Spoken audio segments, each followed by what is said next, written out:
What's happening, everybody? Justin, Bridgewater's finest on YouTube, blockbuster_guy on Twitter, fueled as always by the incredible folks at Nerd Tees, and welcome to week 8 of my weekly CFL football pick show for the 2021 CFL season. A very special episode, as it is volume 1 of the 2021 Do's and Don'ts edition of the CFL show. If you are new to this show, this is a fun little wrinkle on the regular CFL pick show. I don't fire this up often, but when I do, it's a humdinger. It's usually a great episode. So, the do's and don'ts are very simply that. Normally what I'll do, I'll talk a little bit at length about what happened in the previous week's games before I get into making my picks. The do's and don'ts is a little bit different. I will touch a little bit on what happened in the previous week, but the do's and don'ts, very specifically, I pick one core X factor element in each game that I think could very well determine the game's outcome. I pick one positive and one negative for each team. Literally, their do and their don't if they want to win the game. So again, I don't fire this up often, but when I do, I always enjoy it. Let's look at what happened in week 7 before we get into the do's and don'ts for week 8, a week where we only have 3 games. Stronger week for us in week 7, bounced back a little bit with a 7-5 overall record, including going 3-1 against the spread and 3-1 straight up. A little rough on the totals once again, only 1-3 on the totals in week 7, but look, it's good for 7-5. It's 58.33%. It's a move in the right direction, and we certainly appreciate that, and we stand for that. Back up over 500 straight up this season at 14-13. That's 52%. 12-15 against the spread now, just 3 games under 500. That's 44. The totals really struggling at 10-17 so far on the year. That's only 37%. 36-45 overall, still within striking distance. Another really good week, and we're going to be right there. Just 44.44%, but we are going to knock it out of the park in week 8 with these do's and don'ts. CFL Fantasy, I kind of stubbed my toe in week 7 as well. And if you take a look in the comment section of the week 7 episode, one person in particular, going into minute detail as to why I stubbed my toe in that week.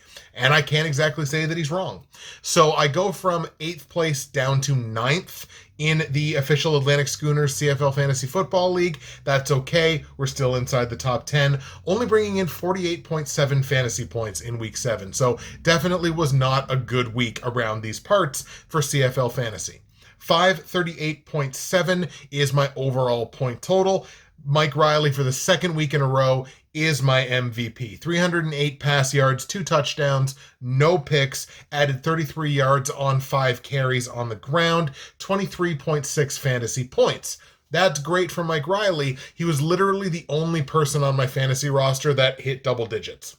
So everybody else was a bit of a bust. My Week 8 CFL Fantasy roster is right in front of your eyes right now. We are definitely leaning on the Hamilton Ticats, and we are going across the board. We're firing up David Watford at quarterback. He is getting the start this week for Hamilton. We are stacking him with Tim White at receiver, as well as Malik Irons. I definitely gave some thought to Jackson Bennett, but Irons touched the ball and was more effective when he touched the ball last week. We grab William Powell. I think William Powell is my only absolute 100% must start player in fantasy this week, and I will go into more detail when we talk about the Saskatchewan game. Going also with Tim Flanders. He may be the lone offensive bright spot for the Ottawa REDBLACKS franchise, maybe top to bottom. He had a good game, and every time he has played this season, every time he's touched the ball, good things have happened. So we're going to grab him and see what happens there for the REDBLACKS offensively. Lucky Whitehead, obviously a staple of fantasy rosters, or should be around the league. And we are going to go with the defense this week. We're going to go with the Ticats defense. We can afford to do that because we saved some money on the quarterback position, as well as basically every other skill position that we grabbed from Hamilton. As I mentioned, this is a short week in the CFL. Only 3 games on the schedule in week 8. Winnipeg, Calgary, and Edmonton are all on byes this week. We've got Hamilton traveling to Ottawa to take on the REDBLACKS. We've got Montreal in Toronto, a pivotal East Division matchup, taking on the Argos. And we've got the Riders in BC taking on Mike Riley and the Lions. Let's start with that Ticats Redblacks game. The Ticats evening their record at 3-3 with a win over Calgary last week, 23-17. And obviously there were a lot of question marks heading into that game. David Watford at quarterback. What is this offense going to look like? And what I loved about what the Ticats did in that game was they relied not only on the defense, but the run game. They kept the pressure off of David Watford. They didn't force him to be a hero. If they were going to put him in situations second and forever where you need a hero play or the drive stalls, that was not going to work for Hamilton. They didn't put him in those positions, which allowed him to just relax. They gave him decent protection. He spread the ball around a decent amount. He didn't have an overwhelmingly fantastic game, but he didn't make any mistakes because he wasn't really under duress. They didn't put him in negative positions. Ottawa has dropped to 1-4 on the season. They are coming off of their second bye already this season. They've lost 4 games in a row after winning their season opener. They got blown out in BC 45-13 last time out. That was back in week 6. And like I mentioned, Timothy Flanders at the running back position. At least they've got somebody who might be a guy. He touched the ball 19 times, turned those touches into 97 all-purpose yards. It's like 5 yards a touch. He might actually be a guy. So here we go, do's and don'ts. If you are the Hamilton Ticats, do stay committed to the run game. They pounded the football in that game last week. 30 carries for $116 on the ground. And it wasn't just a single person doing it because Sean Thomas Erlington was not in the game. It was across the board, a dedication to the run game on the offensive side. It doesn't matter who it is. It could be Sean Thomas Erlington. It could be Malik Irons. Could be Jackson Bennett. Could be David Watford at quarterback. It doesn't matter. They need to do that again. Make the game as short as possible. Just get out of there without losing anybody of significance against a team like Ottawa. If you're the Red Blacks, do shorten the game. So in general, I think both of these teams are probably aiming towards the same thing, which is to shorten the football game. On Ottawa's side, it's their best chance to win. The only way I think they win this game is if they shorten the football game and match or exceed Hamilton's dedication to the run game. They can do that with Dominique Davis. They can do that with Timothy Flanders. They're able to do that at multiple positions. Shorten the football game, run the ball a lot. I don't care what the game script is. Run the football, run the football, run the football. Keep this game as tight as you possibly can. If you are the 3-3 Ticats, for the love of God, don't look ahead.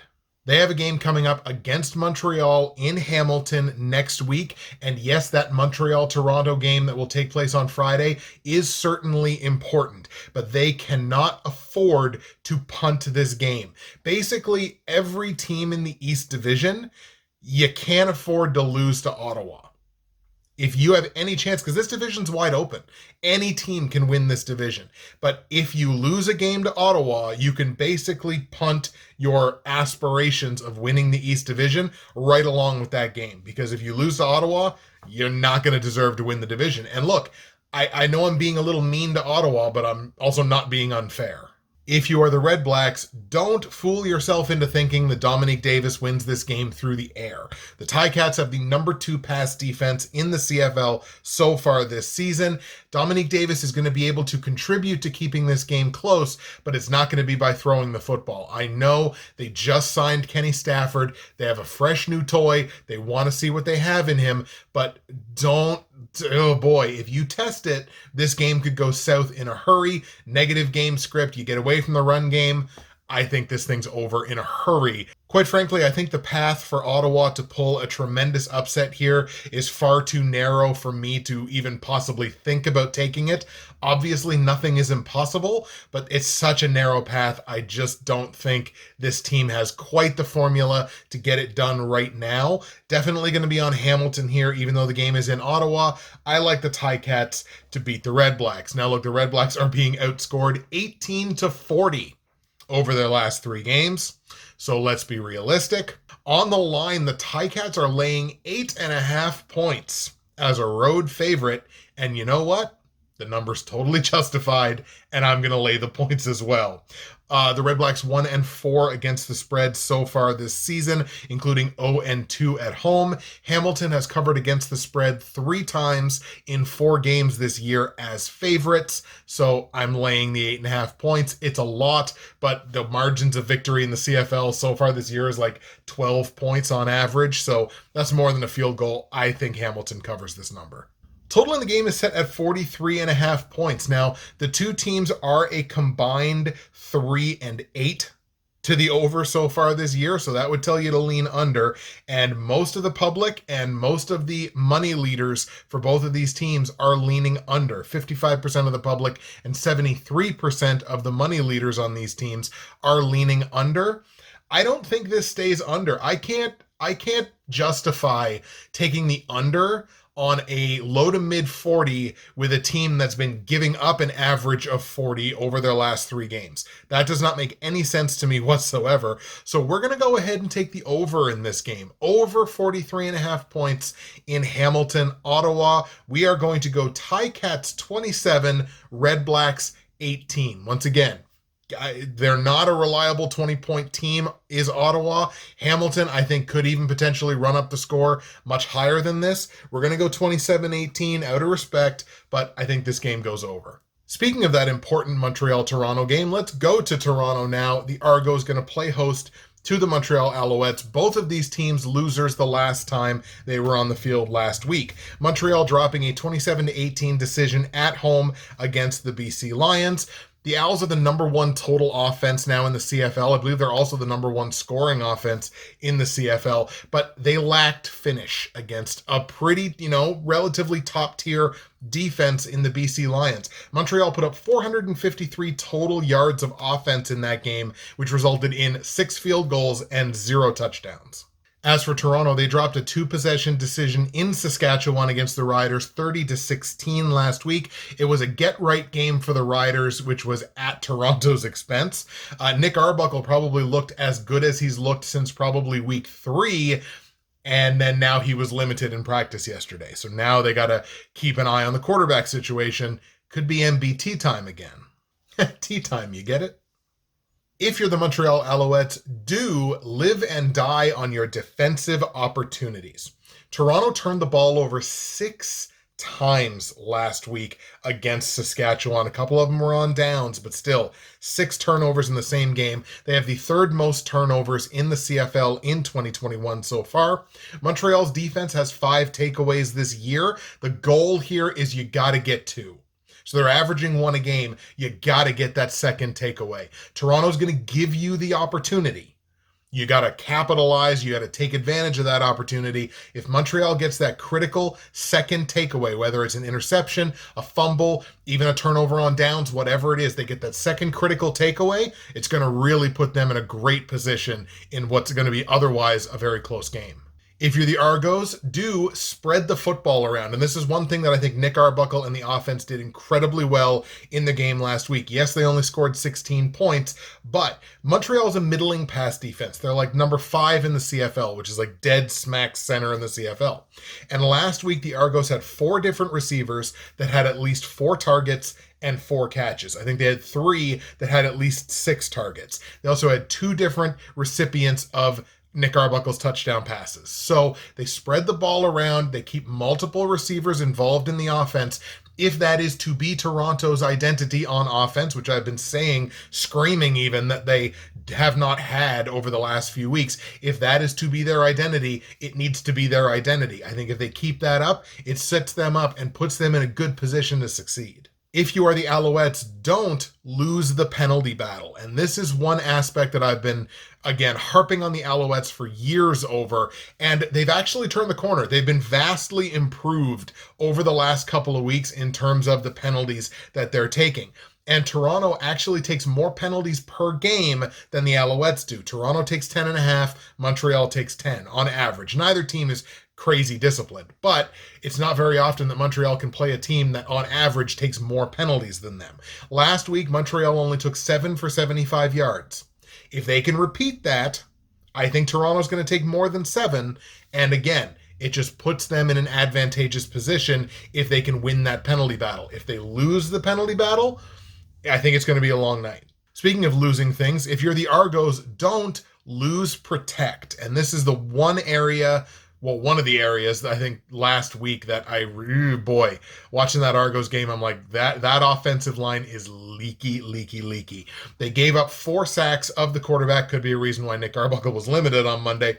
Montreal has the second most sacks in the CFL so far this year. Toronto is allowing more than 2 sacks against per game, which I think is in the bottom half of the league. And that directly led to multiple turnovers. That was the problem. A couple of sacks, it led to turnovers on downs. It led to Nick Arbuckle fumbling the football. It leads to bad passes if you're allowing too much pressure. Probably leads to an interception or two. So the protect needs to be on point. The Argos offensive line needs to have an immaculate football game against a really good pass rush in Montreal. I personally do not think they're going to do that. I think the Alouettes pass rush and the self-inflicted wounds on Toronto, I think that's going to add up to an Alouettes upset here. I'm actually overjoyed at the fact that I'm getting points with this pick. I'm going to take the team that I genuinely think is the better team top to bottom. That's the Montreal Alouettes. So I like Montreal in Toronto to upset the Argos. When you're in a situation where the defenses are like relatively similar, and over the last couple of games especially, I think these defenses are, neither one of them are great. I think they're relatively similar. I have to defer to the team with the better offense. Montreal scoring 26 points a game over their last 3, Toronto scoring 17. Toronto is laying 2.5 points as a home favorite, so obviously I like Montreal to win. I'm more than happy to take those 2.5 points. Total in the game is the highest total of the week at 46.5 points. And for this season in the CFL, that might as well be a 55 if you're putting it in like an NFL parlance. This is splitting the public as well as team money leaders. Situationally, it leans 3-2 to the over, that being Montreal on the road and Toronto at home. Montreal tends to score more away from their home building than they do in their home building. I got to lean on the fact that neither one of these defenses really is playing the lights out so far, or at least not in the last couple of weeks.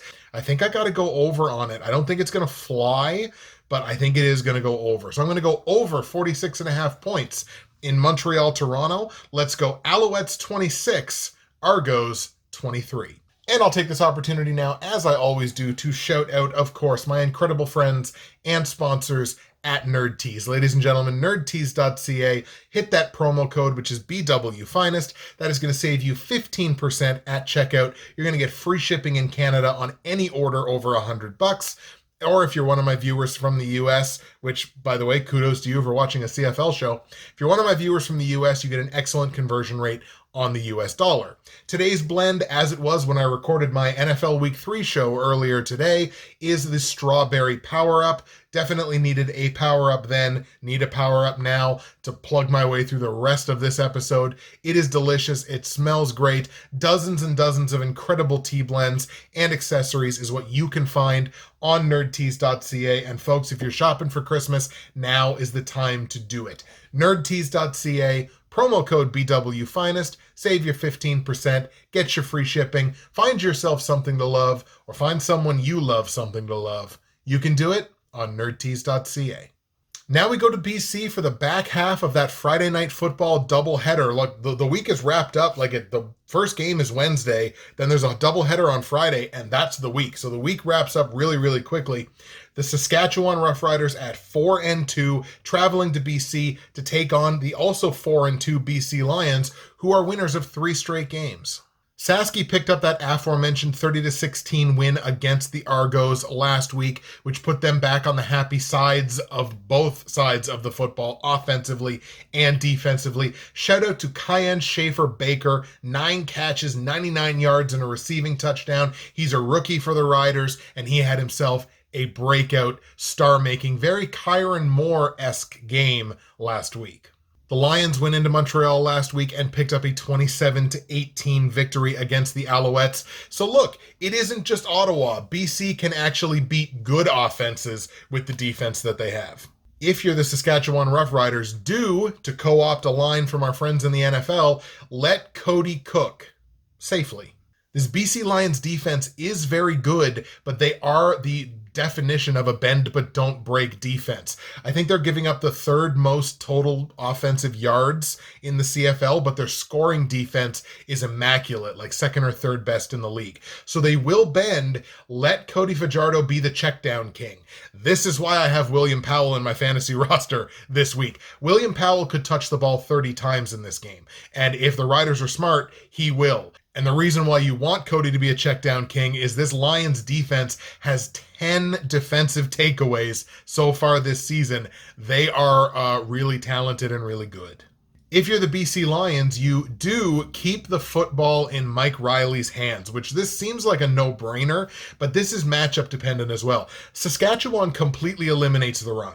They're the number one run defense in the CFL. You're not going to get much traction on the ground here. You got to protect Mike Riley, bring in extra protect if you need to, and just let him let that football fly. He should attempt 45, maybe 50 passes in this game. Could be a reason why I've got Lucky Whitehead on my fantasy team this week. If you know, you know. Let the ball sit in Mike Riley's hands and let him sling that thing down the field. If you are the Saskatchewan Roughriders, don't let this disciplined BC Lions team, and they are disciplined, inarguably one of the most disciplined teams in the CFL, get under your skin. The Lions have only taken 48 penalties for 364 penalty yards. Both of those mark as the second best rate in the CFL. Saskatchewan has a league worst 77 penalties for 680 penalty yards. More than 6 times a CFL football field is what Saski has taken in penalties in just 6 games. They cannot allow this Lions team to get under their skin. If Saski keeps taking these bad penalties, it's going to bite them. But if you're the BC Lions, don't think you can win the game on 50 plays. Here's a big problem. Look, again, everybody talks about, time of possession's an overrated stat in football. The BC Lions, I think the Lions might be undefeated if they ran more offensive plays. They are running a league low average 50 scrimmage plays per game. And they have the third worst time of possession. That is not going to get the job done against a team like Saskatchewan who can score in bunches. You have to run more plays. You have to keep the football longer. You might have to run the ball just a little bit, even though you're running into the best run defense in football. You have to find a way to equalize or even win a little bit on that time of possession. You can't win the game on 50 offensive plays. It's just not going to happen. This Riders team has beaten everyone that they've played this year with the exception of Winnipeg. That includes the BC Lions from back in week 1. This ain't the Lions from week 1. I like the BC Lions at home. I think the Lions beat the Riders. I personally consider this to be an upset. I think these two teams are very close, but I think most people would consider the Riders to be overall a better football team. I consider this an upset. It's technically not an upset from a betting perspective, but I like the Lions here. Even though the team money leaders are leaning 86% on Saski as a pick'em, therefore Saski to win the game, this Lions team has made me a believer with that secondary, with the offensive weapons they have. I think BC gets this job done. So again, obviously, since this game is a pick'em, I like the Lions in a pick'em. Total in the game set at 43.5 points. I'm going along with 60% of the public and 71% of the team money leaders in going over on this number. Yes, all 3 overs this week. It might only go over by a little bit, but I've got this thing going over. We're going to go over 43.5 points in BC Saskatchewan. Let's go Lions 28, Riders 16. I think this game is tight, but I think a couple little plays kind of expand that score a little bit. There you have it, folks. That's the episode. It's in. There's only 3 games to talk about. The picks are in for week 8. Let's go over them here with you one more time. I've got the Hamilton Ticats in Ottawa beating the REDBLACKS, and I'm laying the 8.5 points on the road favorite Ticats in a game that goes over 43.5 points. I like the Montreal Alouettes in Toronto to upset the Argos. I like Montreal plus 2.5 against the spread in a game that goes over 46.5 points. And I like the BC Lions at home to get the job done over the Saskatchewan Roughriders. That's the game that closes the week, will probably be the game of the week. I like the Lions to win. I like the Lions as a pick'em against the spread in a game that goes over 43.5. The Week 8 episode is in the books. Thank you very much for taking the time to watch. Tell me in the comments section, what do you think of this do's and don'ts format? Would you like to see it more often this season? Because I can do this another couple of times maybe, or maybe even more than that if you really like it. Let me know in the comments section below. Let me know if you like the format. We'll see what we can do. That's it for me, Justin, Bridgewater's Finest on YouTube, Blockbuster_guy on Twitter, fueled as always by the incredible folks at Nerd Tees. We're going to stop and take a sip. Enjoy the games in Week 8. We'll see you again in Week 9.